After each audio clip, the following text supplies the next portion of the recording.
Geelong, the greatest team of all. We are Geelong, we're always on the ball. We play the game as it should be played. For me, it's always an absolute pleasure to talk to a guy who, in my opinion, was one of the greatest full forwards ever to play the game. Good afternoon, Doug Wade. Good afternoon, Harry. Thank you very much. Fantastic. No, I sincerely believe that. I'm probably prejudiced because I was fortunate enough to play with you. But and played on you the first practice match. I held you to one game, but one goal. You did. Yeah, you did. Yeah. But the next year we did the same thing, and you got 5 in the first quarter. Yes, so. And I said, put him off. Get him out of the way. Doug, how did you come to get to Geelong in the first place? Well, originally I was to go to Melbourne because I'd played a fair bit of football. I was living in Horsham. My parents were living in Jeparat, which is about 50 miles or 6, whatever that is in kilometres, I don't know, the other side of Horsham. And I went down and had a couple of practice matches with Melbourne and played fairly well, and they wanted me to sign with them. And so they left me a Form 4, and I said I have to take it home to Mum and Dad. In the meantime, Bob Davis and went straight past where I was living in Horsham to my Mum and Dad, and convinced them by telling them that he's going to buy them a farm and do all those things.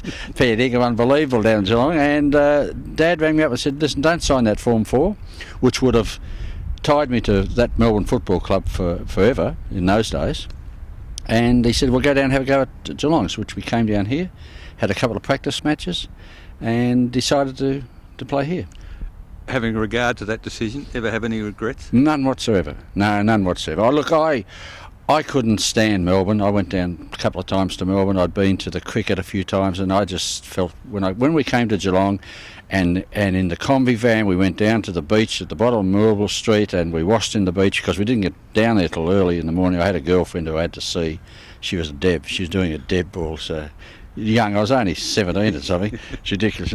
And so then we walked up to the Geelong football rooms, which were just up in Melville Street, and looked back out of there in the country and everything. And I thought this was marvellous, so that's where I wanted to be. And the remarkable feat, I guess, Doug, is 3 years into your league football career, played in a premiership side, and what a fantastic side that was. Yeah, it was a great side. You know, we talk about young sides now. Our side then was very, very young. I mean, I was 60, in 62 I turned 21, so I was just 21.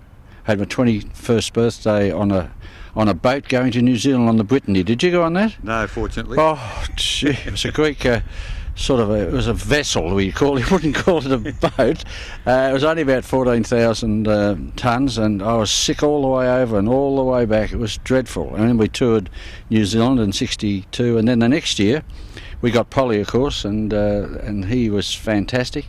And then we got Polly in 62 actually, and then in 63 with everybody there, Watchy came over, and it was just a brilliant side, and we won the grand final. And I suppose the grand final epitomised the quality of guys we had around in those days, and winning the first and the seconds, it was just a memorable day all around. And the fortunate part, all of us still get together from time to time. Yes, we do, and we've got one coming up at the end of August, and that's going to be great for us. We have a reunion every year of the 60s. Not so much, it's not the grand final sides or anything. It's anybody who played in the 60s, and we've had it. I think it's been out at our place at the last number of years. A number of years, yeah.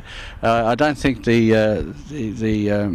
guy's going to make the same appearance this year. We've got it somewhere else. So we won't be telling the same poetry. So we might have a Frenchman coming though. That might be. That'll be okay. Have a guest each year, we do have a guest, and the Frenchman might be coming this year if I can get the moustache worked. Right. Okay. That's good. Right. Yeah. Now over time, over 800 goals you kicked at Geelong. That's right. Any memorable days? Well, right. We're standing on the ground here now, and that was one memorable day against Footscray in those days, the Western Bulldogs as they're called now, when I kicked 13 goals, and that was great. I had a fantastic day that day. I think I kicked 6 in the last quarter to get my 100, to get my those 13 goals. Another day down here, I kicked my 100th goal down here, which was great.